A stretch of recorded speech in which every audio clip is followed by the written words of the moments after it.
დღეს მოამზადე უგემრიელესი ლობიო ნიგვზით და ბევრი მწვანილებით. აუცილებლად უნდა ცადოთ ასე მომზადება.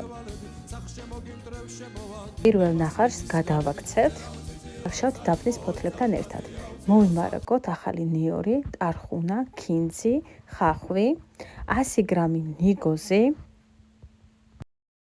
რომელსაც ჩავნაყავ, დავამატებ ორკბილ ნიორს, მარილს და უკვე გადავდივართ შეზავებაზე. ზეთში მოვშუშავთ ხახვს, ვამატებთ უცხო სუნელს, ქინძს, რომ მოიშუშება, ვამატებთ ტომატს, ჩემს მიერ მომზადებულ აჯიკას, რომლის რეცეპტიც მიდევს, შემდეგ ნიგოს და აუცილებლად ძმარს.